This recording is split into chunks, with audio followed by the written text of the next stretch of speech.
بسم الله الرحمن الرحيم نحمده ونصلي على رسوله الكريم أما بعد قال النبي صلى الله تعالى عليه وسلم خيركم من تعلم القرآن وعلمه أو كما قال صلى الله تعالى عليه وسلم۔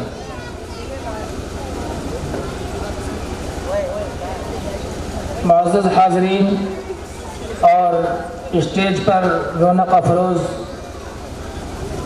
مشفق اساتذہ کرام و ہم سب کے مہمان خصوصی، بہت ساری خصوصیتوں کے حامل جناب حضرت مولانا سید مفتی عفان صاحب منصور پوری دامت برکاتہم العالیہ، جیسا کہ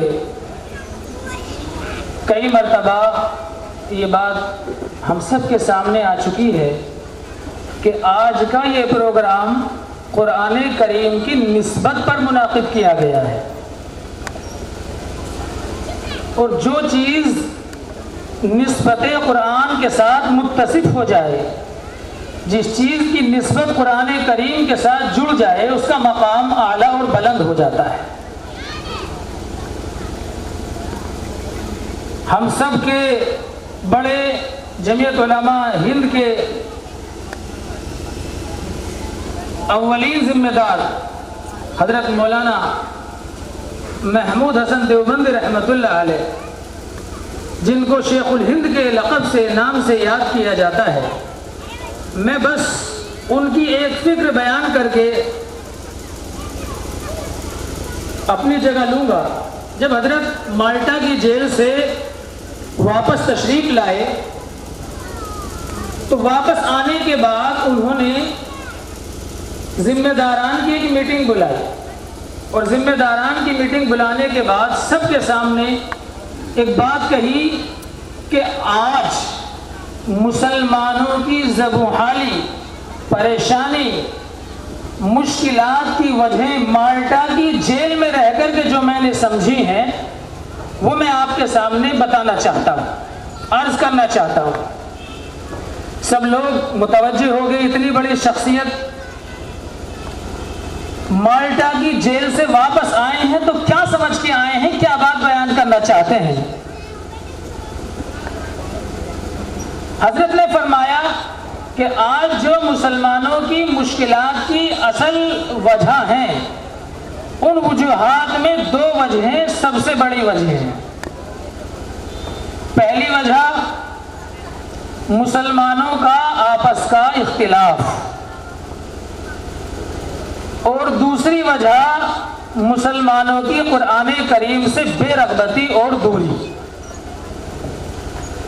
یہ حضرت نے 100 سال پہلے تقریباً کہا تھا، اور آج اگر ہم اس وقت کے حالات سے اب حالات کا موازنہ کریں تو اس اعتبار سے اور بھی زیادہ گراوٹ ہے۔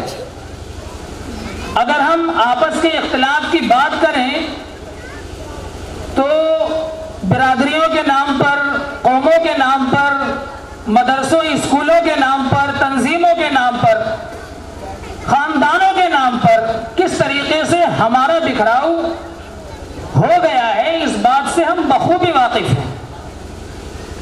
ایک دوسرے کی مخالفت معمولی بات پر، حالانکہ دل کو دوسروں کی برائیوں سے پاک اور صاف رکھنا یہ بہت بڑا عمل ہے۔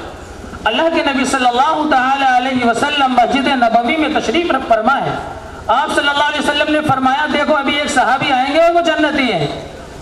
تمام صحابہ دیکھنے لگے، ٹکٹکی باندھ کے کون آئیں گے؟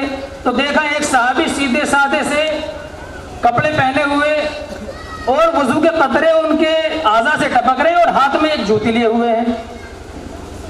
اللہ کے نبی نے دوسرے دن بھی فرمایا ایک صحابی ہیں جو جنتی ہیں، تیسرے دن بھی یہی فرمایا کہ ایک صحابی ہیں جو اندر آئیں گے بھی وہ جنتی صحابی ہیں۔ حضرت عبداللہ ابن عمر رضی اللہ تعالی عنہ ان کے حالات کو جاننے کے لیے ان کے پاس گئے اور جا کے کہنے لگے کہ میری کچھ کہا سنی ہو گئی ہے گھر پہ، اس لیے میں 3 دن آپ کے پاس رہنا چاہتا ہوں۔ اور منشا ان کی یہ تھی کہ آخر ان کا عمل کیا ہے، کام کیا کرتے ہیں، جس کی برکت سے اللہ کے نبی صلی اللہ تعالی علیہ وسلم نے انہیں دنیا ہی میں جنت کی خوشخبری سنا دی، دنیا ہی میں ان کو جنتی کہہ دیا ہے۔ 3 رہے لیکن کوئی ایسا خاص عمل انہیں نظر نہیں آیا. نمازی پرہیزگار تو سارے صحابی تھے. اللہ کا ذکر موقع اور فرصت ملتی تو سارے صحابی کیا کرتے تھے. یہ تو ہمارے لیے کوئی تہجد کی نماز پڑھنے والا ہو تو بھائی یہ تو بڑا نمازی پرہیزگار ہے, تہجد گزار ہے, لیکن وہاں تو اکثر صحابی کا معمول یہی تھا. تو وہاں سے رخصتی کے وقت جب چلنے لگے تو کہنے لگے حضرت بات کچھ نہیں تھی, کہا سنی کچھ نہیں ہوئی تھی. مسئلہ یہ تھا کہ اللہ کے نبی صلی اللہ تعالی علیہ وسلم نے چلتے وقت آپ کے بارے میں یہ فرمایا تھا کہ ابھی ایک صحابی اندر داخل ہوں گے مسجد نبوی میں اور وہ جنتی ہیں. تو میں آپ کا وہ عمل دیکھنے کے لیے آیا تھا کہ جس عمل کی برکت سے آپ کو اللہ کے نبی نے جنت کی خوشخبری دنیا ہی میں سنائی. کہنے لگے بھی میرا تو خاص عمل جو تم نے دیکھا وہی تھا. واپس جانے لگے تو واپس جاتے ہوئے کو روک کے روکا اور بلایا اور کہا کہ ہاں ایک بات اور ہے. کہنے لگے حضرت وہی بات تو جاننے کے لیے آیا ہوں. تو کہا کیا بات ہے وہ؟ کہ وہ بات یہ ہے کہ میں اپنے دل کو اپنے تمام بھائیوں کی طرف سے پاک اور صاف رکھتا ہوں. میرے دل میں اپنے کسی بھائی کی طرف سے کسی کی طرف سے کوئی میل نہیں رہتا ہے, اس کی کسی کی برائی میرے دل میں نہیں رہتی ہے. کتنا بڑا عمل ہے کہ اس عمل کے صدقے میں اللہ کے نبی جنت کی خوشخبری سنا رہے ہیں. آج ہم اپنے دلوں کو ٹٹول کر دیکھیں تو کیا حال ہوگا. اور دوسری وجہ جو فرمائی وہ یہ کہ قرآن کریم سے بے رغبتی, قرآن کریم سے دوری, اس میں آج ہمارا کیا حال ہے ہم سب اس سے بخوبی واقف ہیں. ایک ہمارے ساتھی نے ایک واقعہ سنایا, وہ واقعہ چھوٹا سا بتا کر کے میں اپنی جگہ لوں گا. ایک گھر میں ایک صاحب نے مولانا کی دعوت کر دی, جیسے کرتے ہیں نا سب. اب دعوت مولانا دعوت کھا کے چلے گئے, لیکن جانے کے بعد مولانا نے محسوس کیا کہ پہلے تو یہ جہاں بھی ملتا تھا مجھے سلام کیا کرتا تھا, مسافہ ملاتا تھا, ہنس کے بولتا تھا. جب سے اس کے گھر دعوت کھا کے آیا ہوں اس کے تو تیور بدل گئے, نہ تو سلام کرتا ہے نہ تو بول چالتا ہے. بہرحال کچھ وقت گزرا, کچھ وقت گزرنے کے بعد پھر کچھ معاملہ ایسا ہوا, انہوں نے پھر دوبارہ سے دعوت کر دی. جب دوبارہ دعوت کے لیے گئے وہ تو انہوں نے کہا بھائی یہ بات بتاؤ پہلے کہ اتنا بیچ کا عرصہ تم مجھ سے ناراض رہے, اس ناراضگی کی وجہ کیا ہے؟ پہلے وہ وجہ بتاؤ, کھانا وانا بعد میں ہوگا. کہنے لگے مولانا اس بات کو چھیڑنے کے لیے رہنے دو, چھوڑ دو وہ بات, آپ ذکر نہ کریں, چھوڑ ہی دیں بس آپ وہ بات. کہنے لگے نہیں بتاؤ. کہنے لگے بتانا یہ ہے کہ جب آپ کھانے کے لیے تشریف لائے تھے بیٹھک میں یا کمرے میں تو میری گھر والی کے پیسے چھوٹ گئے تھے وہاں, میری گھر والی کے پیسے چھوٹ گئے, اور جب آپ گئے ہیں تو وہاں پیسے ملے نہیں اور آپ کے علاوہ کوئی آیا نہیں, آپ کے علاوہ کوئی دوسرا آیا نہیں. تو ہمارے دماغ میں تو خیال یہ ہے کہ مولانا دعوت بھی لے گئے اور پیسے بھی لے گئے. اب آپ یہ بتائیے کہ جب پیسے آپ لے کر کے چلیں گے تو ہم آپ سے سلام کریں گے, ہنس کے بولیں گے. ویسے بھی مولویوں کے خلاف بولنے کے لیے تو ایک شوشہ چاہیے نا, ساری طاقت لگا دیتے ہیں مجلسوں میں, چوراہوں پر, ہر جگہ. تو وہ یہ سن کر رونے لگے, مولانا یہ سن کر رونے لگے. اب وہ دل میں سوچ رہے ہیں, کہہ رہے ہیں لو یہ اور رہی, پیسے چرا لیے اور کہا ہے تو رو بھی رہے ہیں. تو مولانا نے ان سے درد بھرے انداز میں یہ کہا, میں یہ آج یہ حالت ہماری یہ ہے, حقیقت ہے, وہ حالت بتانے کے لیے بات آپ کے سامنے پیش کر رہا ہوں کہ ہوا یہ تھا جب میں نے وہ پیسے دیکھے تو میں نے وہ پیسے اٹھا کر آپ کے قرآن کریم جو بیٹھک میں طاق میں رکھا ہوا تھا اس قرآن کریم کے جزدان میں یہ سوچ کر رکھ دیے تھے کہیں ان پیسوں کو دیکھ کر کوئی اٹھا نہ لے, کوئی چرا نہ لے. قرآن کریم میں رکھ دوں گا, مسلمان ہیں, ایمان والے ہیں, قرآن تو پڑھتے ہی ہوں گے, قرآن تو کھولیں گے, جب قرآن کھولیں گے پیسے مل جائیں گے, ان کی رقم کی حفاظت ہو جائے گی. رقم کی حفاظت کی نیت سے آپ کی وہ رقم میں نے قرآن کریم کے وجدان میں رکھ دی تھی. میں اس وجہ سے رہا ہوں, مہینہ گزر گئے ہیں, اس گھر میں قرآن کریم کھولنے کی نوبت نہیں آئی. یہ ہمارا حال ہے, اور یہ ایک گھر کا حال نہیں ہے, یہ ہر گھر کا حال ہے.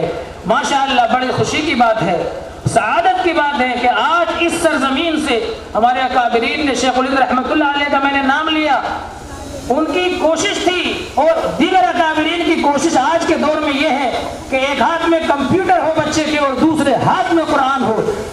سمجھتا ہوں کہ یہ اسی کی طرف بڑھایا ہوا ایک قدم ہے۔ اسکول کی لائن سے مولانا اکرام صاحب نے کہا اپنی نوعیت کا یہ پہلا پروگرام ہے۔ اب تک ہمارے ذہنوں میں یہ تھا کہ بھی ہمیں اپنے بچوں کو پڑھانا ہے، ہندی انگریزی وغیرہ سب پڑھانا ہے، مدرسے میں بھیجو، قرآن بھی پڑھے گا اور ہندی انگریزی بھی پڑھے گا۔ ہمارے مکاتب اسلامیہ جو گاؤں گاؤں کھلے ہوئے ہیں سارے مضامین پڑھائے جاتے ہیں، قرآن کریم بھی پڑھایا جاتا ہے۔ لیکن آج کے اس پروگرام سے یہ بات ہمارے سامنے آ رہی ہے کہ الحمدللہ ہمارے کچھ اسکول بھی ایسے ہیں جہاں دنیاوی تعلیم کے ساتھ ساتھ قرآن کریم کی تعلیم پر بھی توجہ دی جاتی ہے۔ لہذا مبارکبادی کے مستحق ہیں اس پروگرام کے انعقاد کرنے والے، اس میں شامل ہونے والے۔ میں اپنی طرف سے جمعیت علماء ضلع ہاپوڑ کی طرف سے بے حد شکریہ ادا کرتا ہوں، مبارکباد پیش کرتا ہوں، آئے ہوئے مہمان کا استقبال کرتا ہوں، آپ سبھی حضرات کا دل کی گہرائیوں سے استقبال کرتا ہوں، اللہ سے دعا کرتا ہوں اللہ تبارک و تعالی ان نوجوانوں کی فکروں میں وسعت و بلندی پیدا فرمائے، استقامت عطا فرمائے، اللہ ان کی خدمات کو قبول فرمائے، آمین وآخر دعوانا الحمدللہ رب العالمین۔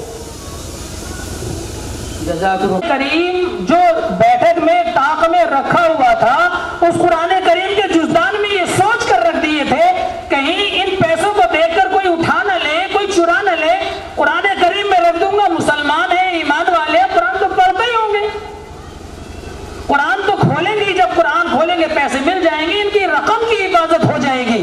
رقم کی حفاظت کی نیت سے آپ کی وہ رقم میں نے قرآن کریم کے جزدان میں رکھ دی تھی، میں اس وجہ سے رہا ہوں، مہینہ گزر گئے ہیں اس گھر میں قرآن کریم کھولنے کی نوبت نہیں آئی۔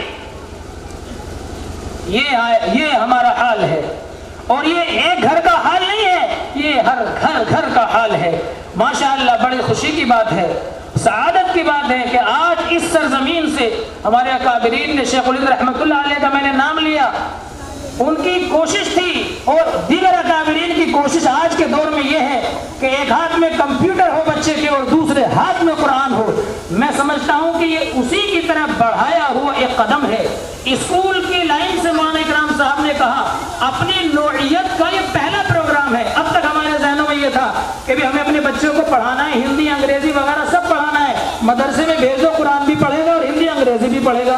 ہمارے مکاتب اسلامیہ جو گاؤں گاؤں کھلے ہوئے ہیں سارے مضامین پڑھائے جاتے ہیں، قرآن کریم بھی پڑھایا جاتا ہے۔ لیکن آج کے اس پروگرام سے یہ بات ہمارے سامنے آ رہی ہے کہ الحمدللہ ہمارے کچھ اسکول بھی ایسے ہیں جہاں دنیاوی تعلیم کے ساتھ ساتھ قرآن کریم کی تعلیم پر بھی توجہ دی جاتی ہے۔ لہذا مبارکبادی کے مستحق ہیں اس پروگرام کے انعقاد کرنے والے، اس میں شامل ہونے والے۔ میں اپنی طرف سے جمعیت علماء ضلع ہاپوڑ کی طرف سے بے حد شکریہ ادا کرتا ہوں، مبارکباد پیش کرتا ہوں، آئے ہوئے مہمان کا استقبال کرتا ہوں، آپ سبھی حضرات کا دل کی گہرائیوں سے استقبال کرتا ہوں، اللہ سے دعا کرتا ہوں اللہ تبارک و تعالی ان نوجوانوں کی فکروں میں وسعت و بلندی پیدا فرمائے، استقامت عطا فرمائے، اللہ ان کی خدمات کو قبول فرمائے، آمین وآخر دعوانا الحمدللہ رب العالمین۔ جزاک اللہ اعزاز الاموات کے